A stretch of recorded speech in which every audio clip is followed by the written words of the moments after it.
Hoje iremos falar da Era Vargas, um divisor de água da nossa história. Bem, a Era Vargas foi o período em que a República Brasileira foi presidida pelo Getúlio Vargas e estendeu-se de 1930 a 1945. Politicamente falando, uma das grandes características do governo Vargas foi o autoritarismo, sobre o qual o Brasil foi governado. E os governos de Vargas nesse período foram 3, e são muito associados dentro da história como um conceito de populismo. Bem, eu sou Heron Rodrigues, apresentador do canal Curiosidade da História. Se não é inscrito no canal, se inscreva para nós, dê essa força. Precisamos da inscrição para manter o canal vivo e vamos pro vídeo. Bem, Vargas ascendeu ao poder por meio da Revolução de 1930. Foi eleito presidente de maneira indireta a partir de 1934 e, em 1937, implantou uma ditadura com a censura e perseguição aos seus opositores. E a partir da década de 1940, ele inaugurou um projeto político de aproximação dos eleitores e trabalhadores, mas o enfraquecimento da sua ditadura levou a ser deposto pelos militares em 1945. Bem, vamos falar da Revolução de 30. Essa revolução, no final da década de 1920, existia uma forte insatisfação com um sistema oligárquico que controlava a política brasileira. E um dos sinais evidentes disso foi o movimento de contestação dos oficiais do exército, chamado tenentismo. Essa insatisfação seria levada a um novo patamar por conta da eleição presidencial de 1930. E durante essa disputa, o presidente Washington Luiz, que deveria ter apoiado um candidato mineiro como parte do acordo existente entre as duas oligarquias de São Paulo e Minas Gerais, porém o presidente decidiu apoiar um outro candidato paulista chamado Júlio Prestes. Então, a oligarquia mineira rompeu com São Paulo e aliou-se ao Rio Grande do Sul e à Paraíba, criando assim a Aliança Liberal, que recebeu o apoio de outras oposições estaduais, que foi o Partido Democrático do Distrito Federal. A eleição aconteceu em um clima de grande rivalidade e o vencedor foi Júlio Prestes. Uma parte da chapa Vargas, chamada Aliança Liberal, não aceitou a derrota e começou a preparar-se para um levante armado. E quando o vice da chapa de Getúlio Vargas, chamado João Pessoa, foi assassinado em Recife, os membros da Aliança Liberal deflagraram um movimento armado contra o presidente. E esse movimento armado, conhecido como Revolução de 1930, foi iniciado no dia 3 de outubro de 1930 e se estendeu até o dia 24 de outubro, resultando na deposição do presidente Washington Luiz. E uma junta militar assumiu o comando do Brasil, barrou a posse de Júlio Prestes à presidência e no dia 3 de novembro de 1930 anunciou que Getúlio Vargas assumiria provisoriamente a presidência do Brasil. E o governo Vargas passou por 3 períodos. O primeiro foi o governo provisório, que foi de 1930 a 1934, o governo constitucional, que foi de 1934 a 1937, e o do Estado Novo, que foi de 37 a 45. Essa periodização, desde o período, divide-se em 3 fases, que durou 15 anos. Então iniciaremos esse governo falando do governo provisório.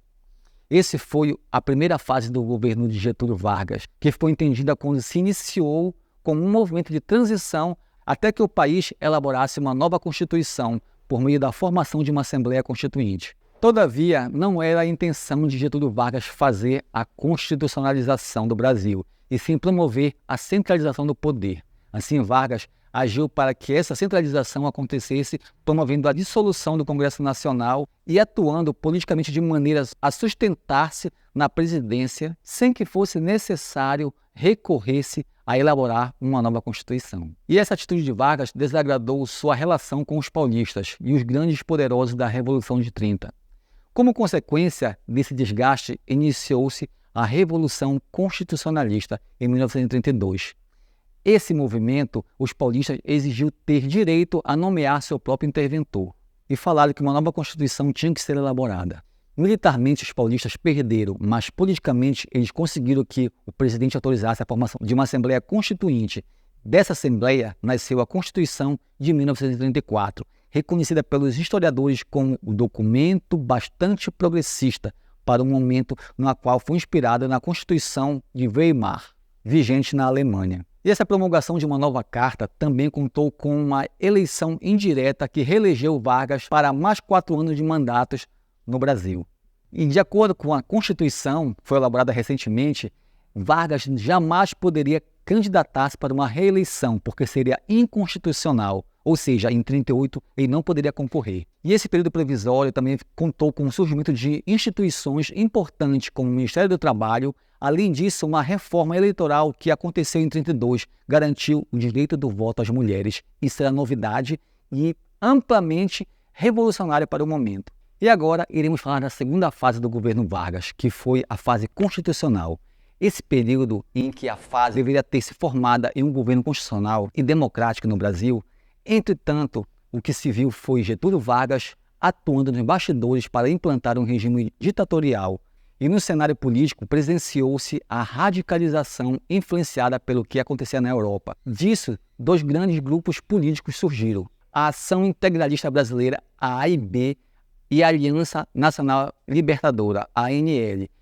A Integralista Brasileira, direita, ultradireita, comandada por Plínio Salgado, e a Aliança Nacional por Luiz Carlos Prestes, conhecido como Cavaleiro da Esperança. Esses dois grupos tinham inspirações ideológicas bastante distintas, eram adversários, e os integralistas estavam alinhados à extrema-direita e tinham como inspiração o fascismo italiano, sendo que eram liderados por Plínio Salgado. Já os membros da ANL eram comunistas, apoiados pelo regime stalinistas que defendiam a saída revolucionária para o Brasil. O grande nome da ANL também, como falei anteriormente, era Luiz Carlos Prestes. E essa radicalização política brasileira foi utilizada por Getúlio Vargas como argumento para que ele tomasse medidas autoritárias.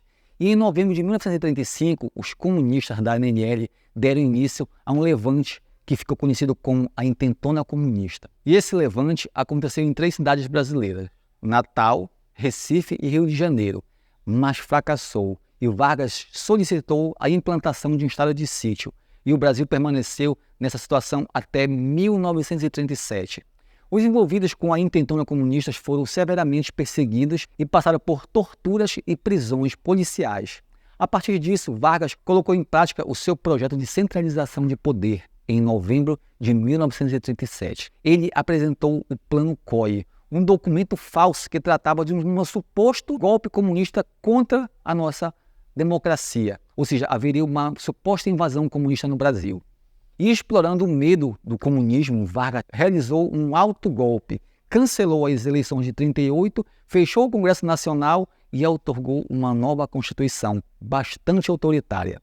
E com isso foi instaurado o Estado Novo, a fase ditatorial do governo Vargas, na qual falaremos agora.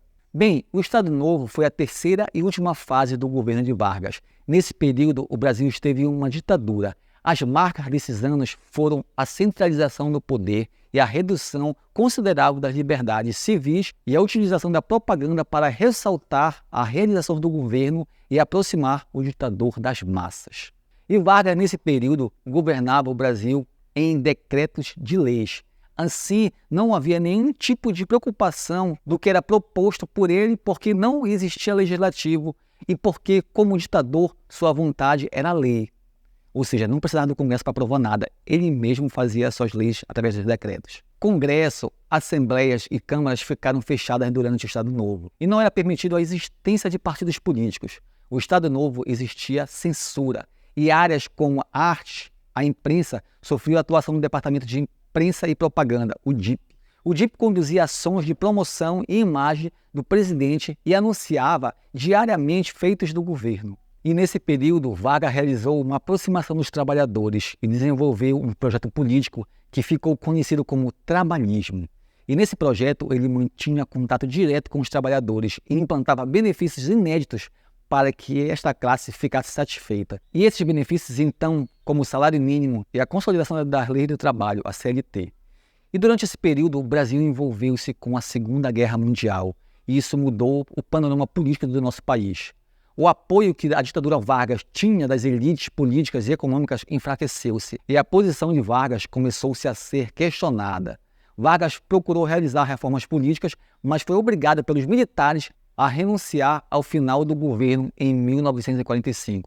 E assim como o golpe militar, ou seja, os militares colocaram no poder, os próprios militares tiraram do poder. E assim finaliza o governo Vargas como um governo muito importante para o povo, apesar da sua ditadura, mas trouxe muitos benefícios, leis e amparo, como horas trabalhistas, descanso semanal remunerado, CLT que protegia o trabalhador, né, dos patrões. mas foi um governo também muito contraditório no que diz respeito à questão da liberdade de expressão. Bem, se gostaram do vídeo, não esqueça de deixar seu like e assim dê ao sininho das notificações para sempre estar acompanhando nossos vídeos e até o próximo.